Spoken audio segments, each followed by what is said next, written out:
میرے دوستو، انسان کو کل عقل بھی مل جائے تو پھر بھی اللہ کی حکمت کا وہ احاطہ نہیں کر سکتا۔ رب کریم کو زیادہ پتہ ہے کہ ہمارے لیے کون سی چیز بہتر ہے اور کون سی چیز ہمارے لیے نقصان کا باعث ہے۔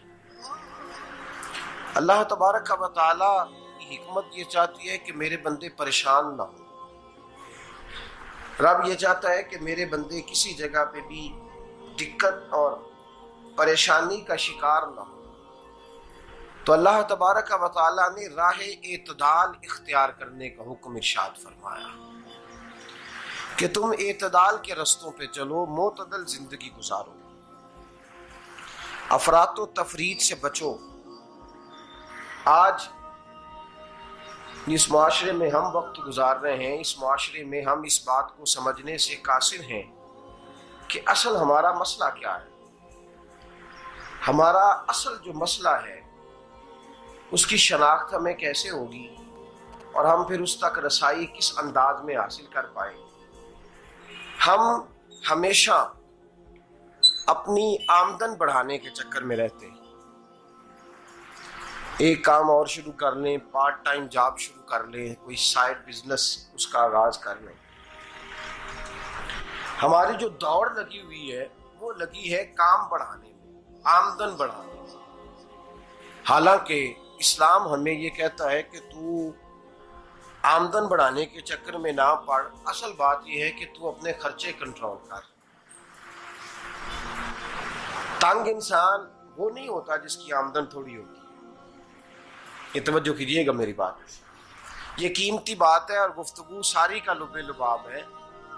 تنگ بندہ وہ نہیں ہوتا جس کی آمدن تھوڑی ہوتی ہے، اصل پریشان وہ ہوتا ہے جس کے خرچے زیادہ ہوتے ہیں۔ اور ہمارا جو روزمرہ کا نقصان ہو رہا ہے نا، وہ آمدن کے معاملات میں نہیں ہو رہا۔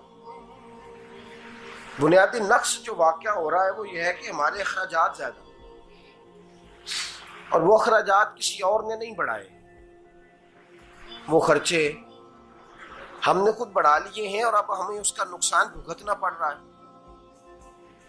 اور اگر آپ صحیح معنوں میں ٹٹولیں تو جو بہت امیر لوگ ہیں وہ تو ان خرچوں سے بچ گئے۔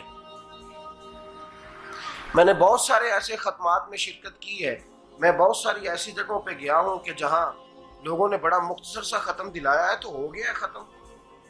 ختم کے معاملے میں کب کسی نے پابندی لگائی ہے کہ اس میں 200 آدمی شریک ہوگا تو تب یہ سال ثواب صحیح ہو سکے گا؟ کون کہتا ہے؟ یا شادی کے موقع پر اگر سارے بہن بھائیوں کو نہ بلایا گیا تو میری شادی پایہ تکمیل تک نہیں پہنچے گی، اس میں برکت نہیں ہوگی، یہ کس نے فتویٰ دیا ہے؟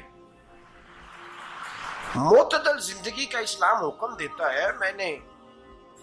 میں پڑھ رہا تھا کہ ایک بہت بڑا صدر ہے، غالباً سوڈان کے صدر کی بات ہو رہی تھی، تو اپنے بیٹے کی بارات لے کے گیا تو 4 لوگ گئے ہیں بارات، اور 15 لوگوں کا اس نے اہتمام کیا اپنے گھر میں کھانا کھانے کا، تو کیا شادی ہو گئی کہ رک گئی؟ تو بھائی راگ الاپنا اس بات کا کہ بڑی پریشانی ہے، کوئی سائیڈ بزنس شروع کیا جائے فلان جگہ فلان جگہ فلان جگہ، تو اصل معاملہ یہ ہے کہ پہلے ایک بندہ کماتا ہے تو پھر بھی گھر ہی چلتا ہے، پھر بڑا بیٹا ساتھ شامل ہوتا ہے تو پھر بھی گھر ہی چلتا ہے، پھر منجلا بیٹا شامل ہوتا ہے تو پھر بھی گھر ہی چلتا ہے۔ جو رونا دادا جی رویا کرتے تھے کہ بڑی مصیبت ہے، بڑی مشکل ہے، گاؤں میں رہ اکیلے ہوتے تھے اور وہ 5 بچوں کو اور 4 بچیوں کو وہ پالتے تھے، تو جو وہاں پریشانی تھی وہی آج پریشانی شہر میں آ کر پڑھ لکھ کر موٹی تنخواہ لے کر وہی پریشانی ہمیں ہے۔ تو میں جس نتیجے پہ پہنچا ہوں اس کو پڑھ کے، قرآن مجید کی چند آیات کو دیکھ کر اور اس مفہوم کی جو حدیثیں کتب احادیث میں پائی جاتی ہیں اور ہمارے بزرگوں نے ہمیں جو مزاج اس حوالے سے دیا ہے، میں اس نتیجے پہ پہنچا ہوں کہ مسئلہ آمدن کا نہیں، مسئلہ خرچے کا ہے۔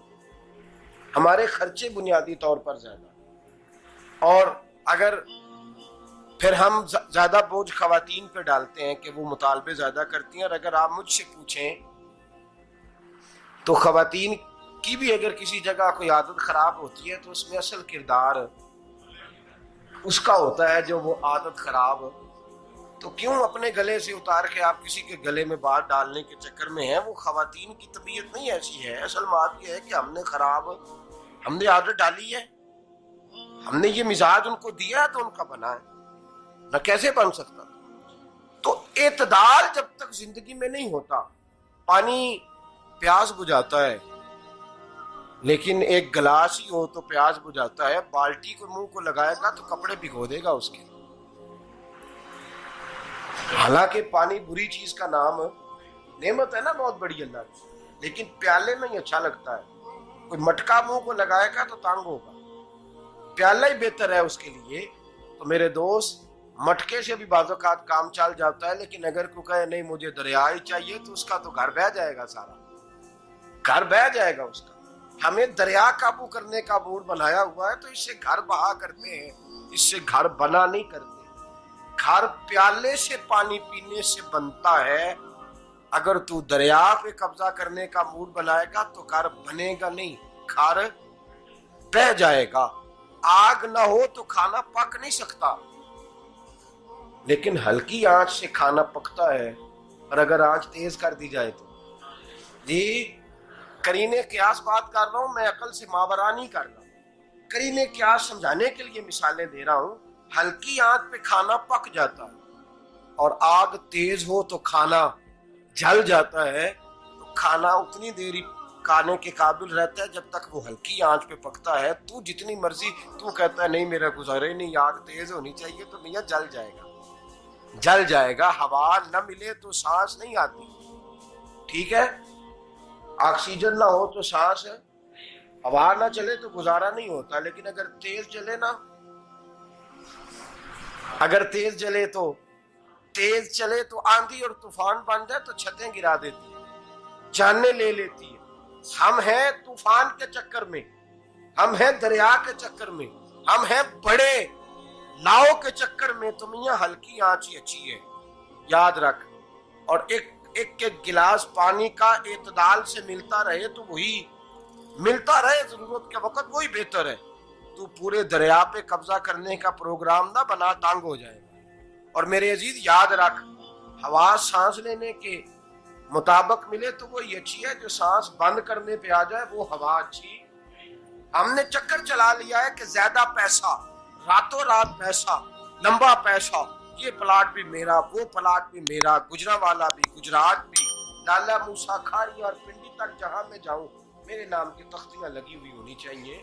اسلام منع